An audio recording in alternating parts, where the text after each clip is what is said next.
wa bonzambeo opesanga lolenge ya bonzambeo makambo salelinga na kuzue etini na yemba yoe oyo salelinga na sekele. Bonjour à tous et bienvenue de partout que vous nous suivez. On est en direct sur les enquêtes news pour la nouvelle numéro de notre émission Face à l'homme de Dieu.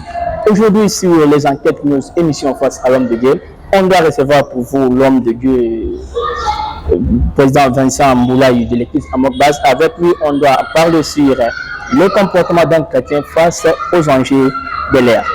L'homme de Dieu doit nous expliquer qu'est-ce qu'on parle des comportements d'un chrétien et quelle est l'attitude que les chrétiens peuvent prendre face aux enjeux de l'ère, qui est Facebook, TikTok, WhatsApp. Quels sont les critériums qui peuvent nous permettre de nous assurer que celui-ci est chrétien et celui-ci aussi est païen.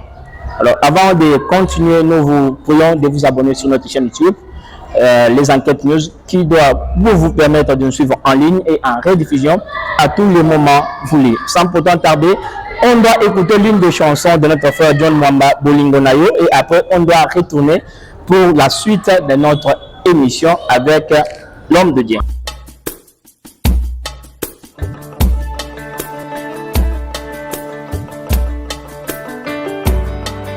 L'amour t'a poussé à laisser ton trône de gloire.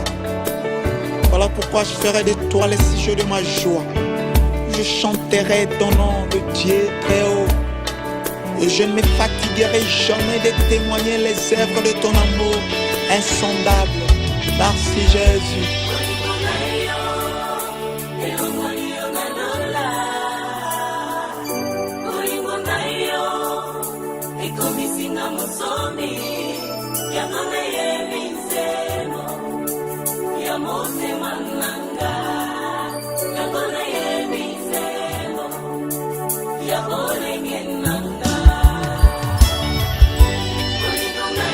Zambalole Bolingo Nayo Zambalole Angona yemize Ya motema Yangona yemize Yangona yemize Ya motema Namba bomo.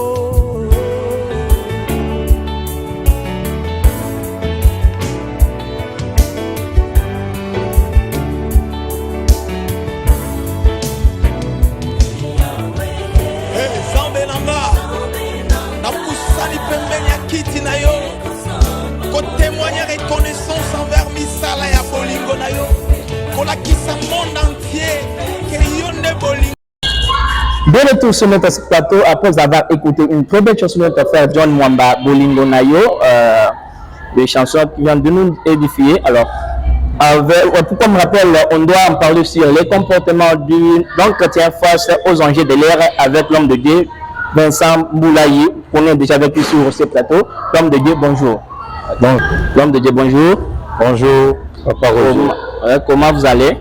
Bon, le Seigneur nous fait grâce. Et aussi l'église Amokbaz. Oui, l'église Amokbaz se porte très à merveille.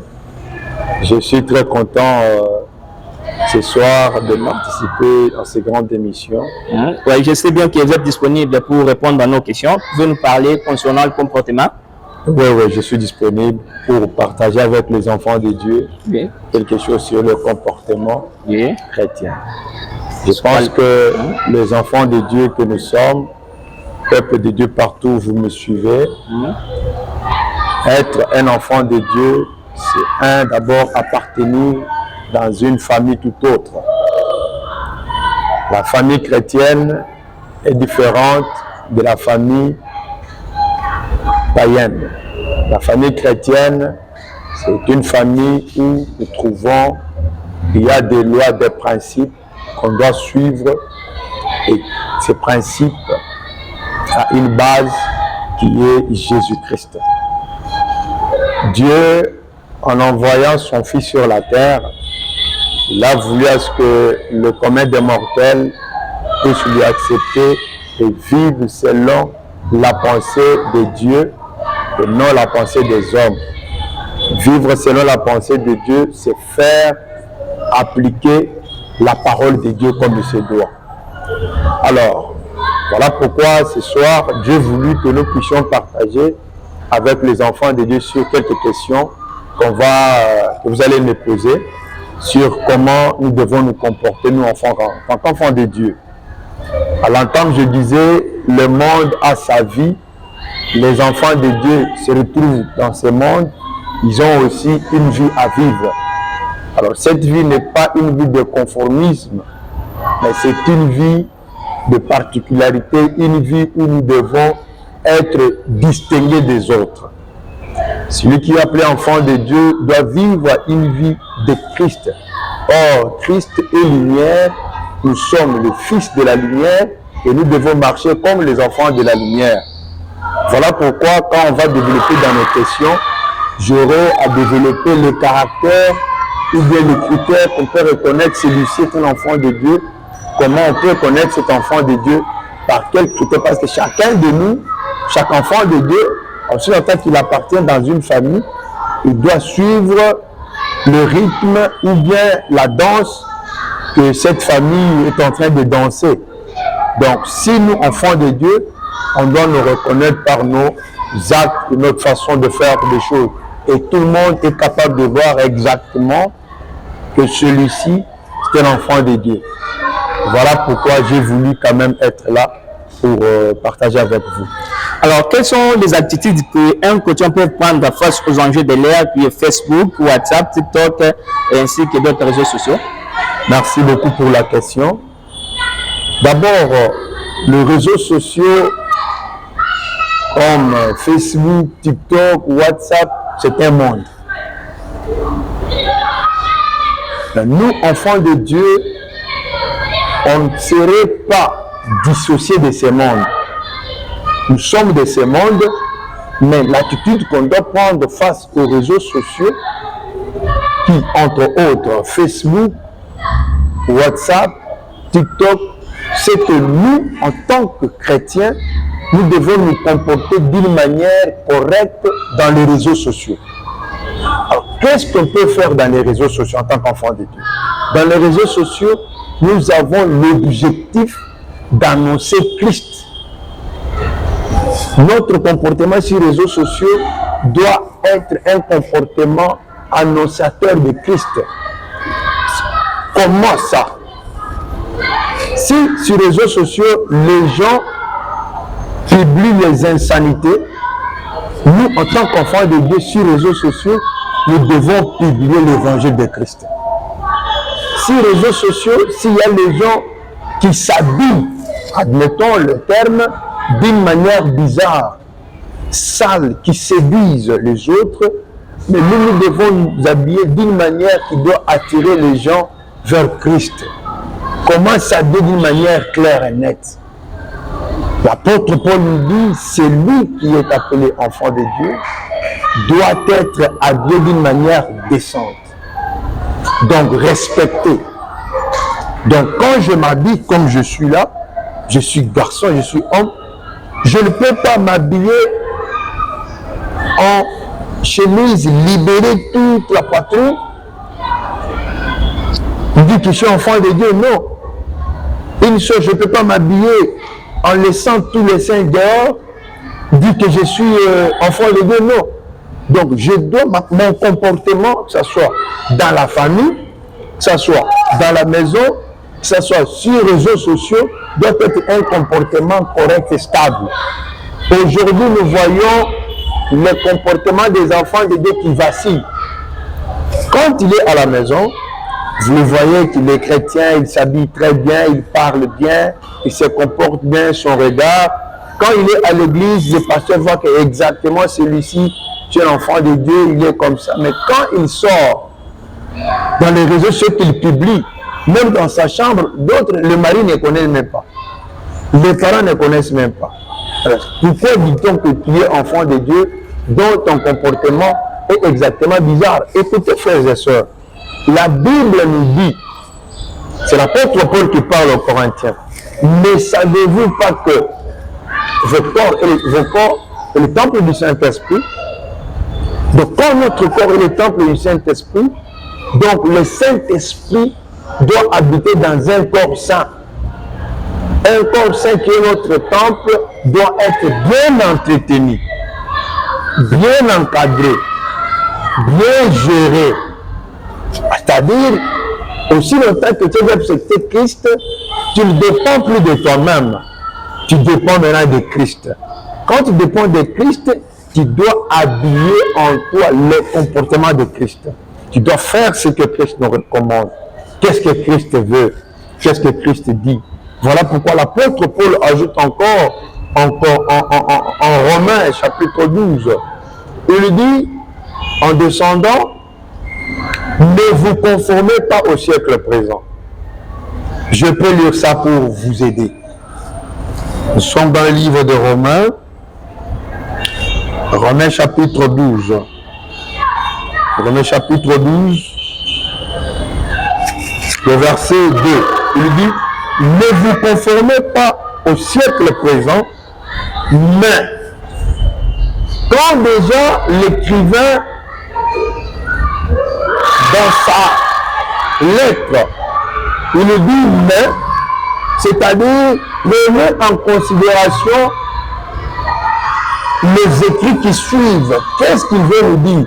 Qu'est-ce qu'il met avec tonus, avec insistance, après le mais?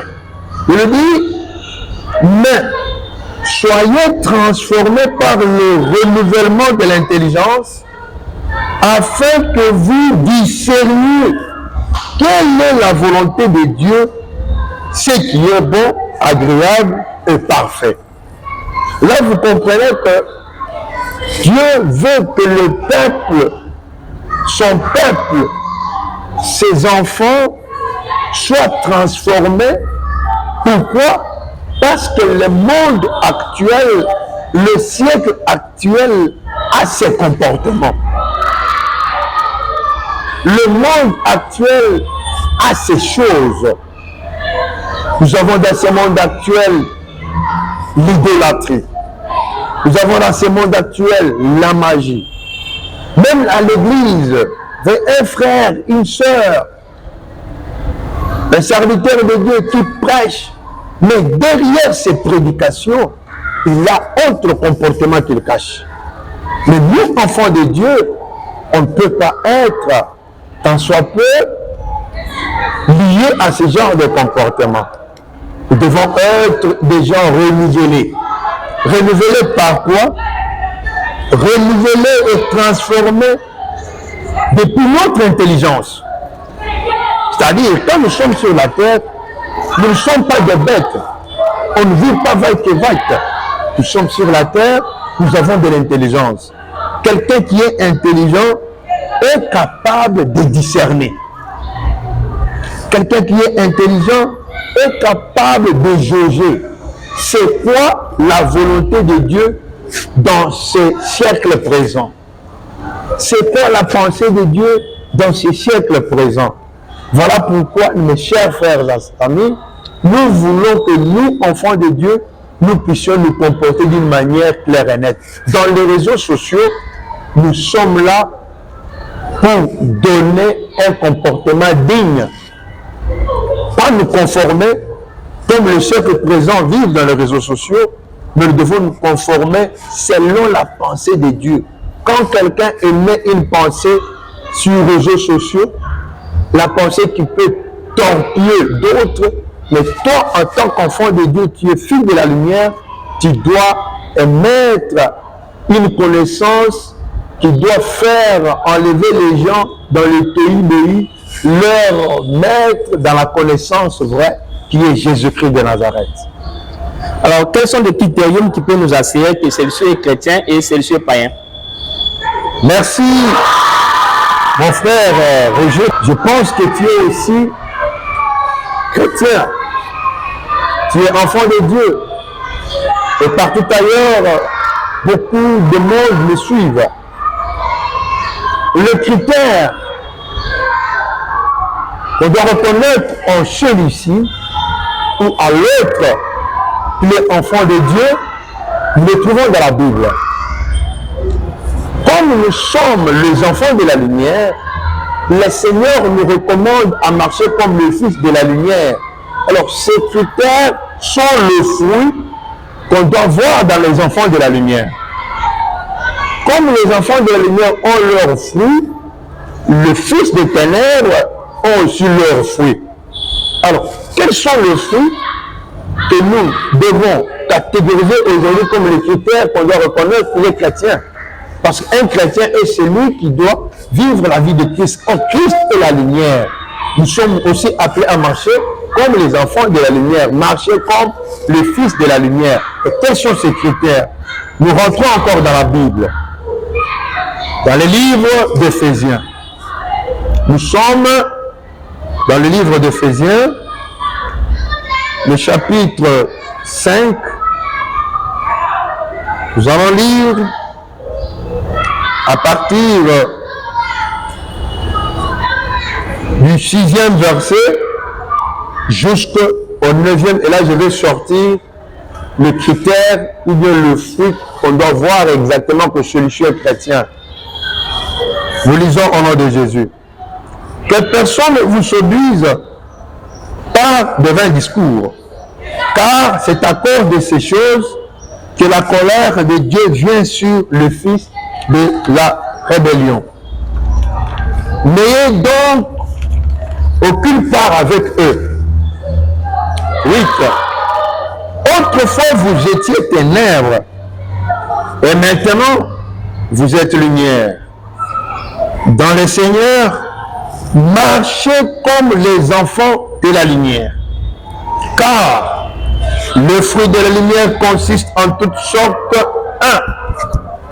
1. La bonté. 2. La justice. 3. La vérité. En d'autres termes, nous, en tant qu'enfants de Dieu, on doit nous reconnaître par ces critères. Comme tu es fils de la lumière, on doit reconnaître en toi le fruit de la lumière. Ce fruit de la lumière sont la bonté. Nous, en tant que frères chrétiens, nous devons être à mesure de faire la bonté, de pratiquer la bonté. La bonté qu'on doit pratiquer, excusez-moi, auprès des autres, c'est ce que Christ nous recommande, nous, en tant qu'enfants de Dieu. Or, la Bible dit, Christ renouvelle sa bonté chaque matin dans nos cœurs. Oui. Tel que tu es là, mon ami, tu es le fruit de la bonté de Dieu. Comme tu es fruit de la bonté de Dieu, eh bien, toi-même aussi, tu dois pratiquer la bonté de Dieu. La bonté de Dieu nous ramène à pratiquer le bienfait de Dieu. C'est quoi le bienfait de Dieu? Faire du bien à ton prochain. Tu vas reconnaître également que cet homme, c'est l'enfant de Dieu, c'est par les œuvres de la bonté, le bienfait. Est-ce que tu as dit de faire du bien aux autres? Voilà pourquoi par tes bienfaits, Dieu peut te sauver la vie. Par tes bienfaits, Dieu peut transformer ta vie. Voilà pourquoi, dans le livre des Actes des Apôtres, la Bible me dit la sœur Dorcas. Elle était parmi les femmes qui faisaient de bonnes œuvres. La Bible dit, un jour elle tomba malade, elle mourut. Les gens qui étaient tout autour d'elle se sont dit, mais on sait qu'à Jopé, il y a un homme de Dieu puissant. L'apôtre Pierre, on doit le lui voir afin qu'il vienne ici. Quand l'apôtre Pierre est arrivé, la première des choses, on a présenté à Pierre les bonnes œuvres que faisait Dorcas. Elle faisait quoi? 2 minutes. Elle faisait quoi? Elle cousait les habits, elle faisait des aumônes, les bonnes œuvres avaient payé. Si vous suivez l'histoire, c'est que la sœur était ressuscitée. 1. La bonté, l'acte de faire du bien aux autres. 2. La justice, Et 3, la vérité. Comme Christ est vérité, nous devons nous maintenir dans la vérité et la vraie vérité, sans tâche, sans parti pris. Merci de nous avoir suivis. On est déjà à la fin de notre émission. Nous vous prions de vous abonner sur notre chaîne YouTube. L'homme de Dieu, votre dernier mot. Beaucoup, je pense que ce n'est pas mon dernier mot parce que nous aurons encore les occasions de nous rencontrer pour continuer avec la pensée comportementale des enfants de Dieu. Sinon, je peux ne serait-ce que dire un grand merci à notre frère bien-aimé Roger pour cette marque de confiance. Il a voulu que nous soyons aussi parmi ses invités de ces beaux cadres. Voilà pourquoi ma prière est que le Seigneur puisse encore lui bénir, qu'il monte encore en puissance et ces beaux cadres puissent recevoir encore de grands et de grandes personnalités de ce pays.